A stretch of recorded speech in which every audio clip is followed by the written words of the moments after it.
Black ईश्वर थोड़ा पीछे जी ma'am बताएंगे आज की प्रेस कॉन्फ्रेंस के बारे में। जी, so today this press conference is being organized in connection with the recovery of mobile phones.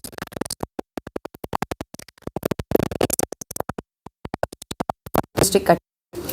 Our IT section of DPO Kathua, by doing its technical analysis, recovered these stolen mobile phones from different parts of the country, like Punjab, Himachal Pradesh, Bihar, Tamil Nadu and Assam. J&K Police Kathua, with the aim to extend public service, recovered 74 stolen mobile phones, including 3 Apple iPhones, with a purchase value of approximately 15,04,000 rupees, for which complaints were registered in various police stations of District Kathua. Today we are handing over these recovered 74 Android phones and Apple iPhones to their rightful owners after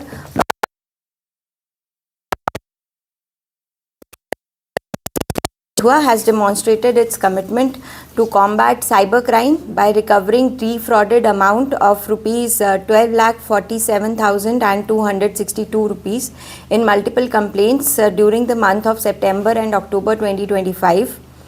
During the year 2025, an amount of 68,30,825 rupees have been successfully recovered by the cyber police station of District Kathua. And it is pertinent to mention here that after the establishment of cyber police station, a total amount of rupees 1,18,80,550 rupees has been successfully recovered so far. District Police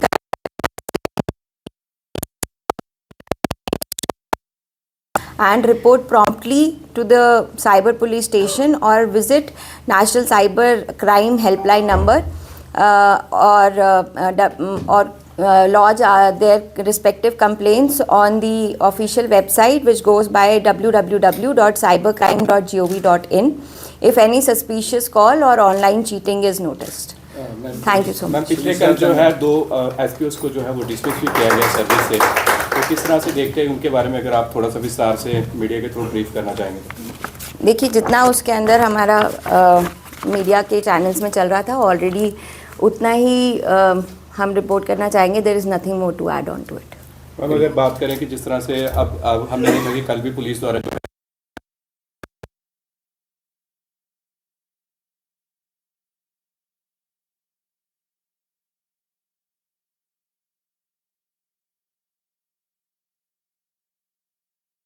activate हुए हैं. नहीं, अभी तक ऐसा कोई मामला सामने नहीं आया है. हमने जितने भी यहाँ पे सिम वेंडर्स हैं उनके दुकानों पे रेड करी थी, उसको चेक किया गया है वेदर वो बायोमेट्रिक का इस्तेमाल करके ही सबको सिम दे रहे हैं, और अभी तक वही पाया गया है. मैम ये जितने भी फ़ोन मिले हैं इसमें स्टोलन है या स्नैचिंग के ये भी हुए हैं फ़ोन? ये हर तरीके से हैं. बीच में स्टोलन भी हैं, कहीं जैसे पॉकेट से गिर गया, वो मिस हो गया, तो वो वाले भी हैं बीच में, पर ज़्यादातर तादाद जो है वो स्टोलन मोबाइल फ़ोन्स की. क्या देखते हैं मैम, पिछले दिनों देखने में आया कि बहुत बड़ी कार्रवाई कठुआ पुलिस की तरफ से की गई है, जो OGW हैं उनके नेटवर्क को तोड़ने की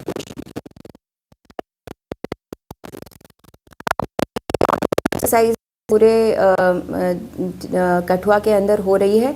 इसके अंदर कई सारे OGWs, कई सारे ऐसे जो पाकिस्तान में बैठे हुए हैं और उनके परिवारजन यहाँ पर हैं, उनके घरों पे, जितने भी रिलीज्ड मिलिटेंट्स हैं उनके घरों पे ये छापेमारी लगातार चल रही है और आगे भी चलती रहेगी.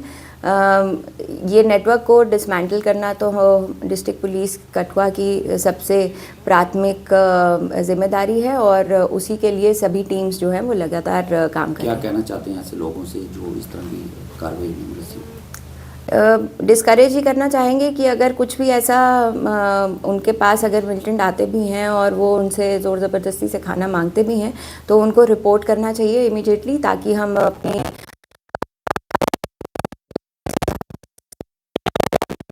लोहाई और बनी एरिया का भी, तो काफ़ी पिकर्स थी ऊपर, जैसे SOG की थी, वो बहुत से गले थे, चूर गला है, छत्र गला है, तो उनको फिर से एस्टेब्लिशमेंट करने की चाहे ज़रूरत पड़ रही है, तो क्या उनमें फिर से आगे से कुछ कर रहे हैं? क्योंकि ऊपर वाला जो मॉडल्स हमारी जो एसओजी जितनी भी डिस्ट्रिक्ट पुलिस में ऑलरेडी इस्टेब्लिश्ड हैं वो काफ़ी अपना अच्छे से कारकर्दगी से काम कर रही हैं।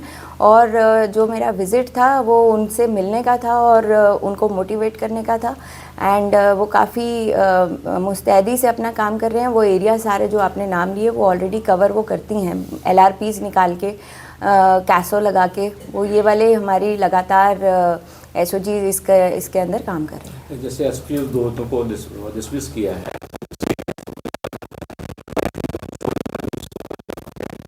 अगर आगे कुछ ऐसा होता है तो वो आपको हम इन्फॉर्म कर ही देंगे। मैम क्या देखते हैं, एक तरफ OGW से और दूसरी तरफ अगर देखें तो डॉक्टर्स भी जो है इसमें शामिल हो रहे हैं। एंटी सोशल एलिमेंट्स हम कहेंगे, AK-47 जो है आदिल नाम के डॉक्टर से मिलती है, और फरीदाबाद में जो है 300 किलो RDX भी पकड़ा गया है। तो क्या देखते हैं इनके जो मंसूबे हैं किस तरह के जम्मू कश्मीर में अशांति का माहौल फैलाने के हैं?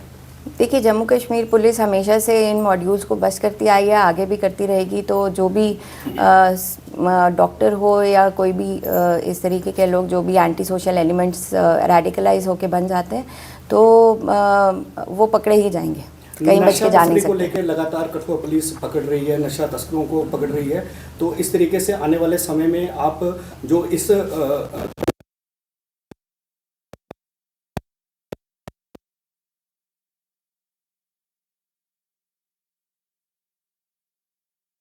उनके ऊपर होगी। और जब तक हम उसकी तह तक नहीं जाएंगे, उसके बैकवर्ड फॉरवर्ड लिंकेजेस भी हम पकड़ेंगे और उनके अकाउंट्स फ्रीज किए जाएंगे, उनकी प्रॉपर्टी अटैच की जाएगी।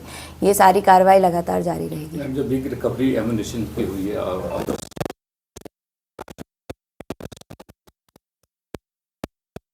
आता है, क्योंकि जहाँ से केवल ट्रांजैक्शन भी होती है, मूवमेंट भी होती है, तो इंटरनेशनल बॉर्डर है, दूसरे इंटरस्टेट बॉर्डर्स हैं, तो वहाँ पे जो ग्रिड कितने स्ट्रेंथन किए गए हैं क्या देखते हैं? देखिए, बॉर्डर ग्रिड हमारा पूरे तरीके से स्ट्रेंथन है। यहाँ पे BSF और डिस्ट्रिक्ट पुलिस जो है वो साथ में CRPF भी, हम लगातार इसका बार बार आंकलन करते रहते हैं, उनसे मिलते रहते हैं और हमारी एक्सरसाइज लगातार जारी रहती हैं। ये पूरा बॉर्डर ग्रिड काफ़ी अच्छे तरीके से हमने मैनेज कर रखा है। मैं पिछले दिनों समाज के कुछ लोगों ने बड़ा ज़्यादा प्रोटेस्ट किया क्योंकि एक कठुआ के रहने वाले एक व्यक्ति ने कुछ अभद्र भाषा का प्रयोग किया था हमारे प्रभु श्री राम जी के ऊपर। तो लोगों का कहना है कि उस आदमी को अभी तक अरेस्ट क्यों नहीं किया जा रहा है, क्या कार्रवाई जो है पुलिस द्वारा उस पर की जा रही है? प्रदीप अम्बेडकर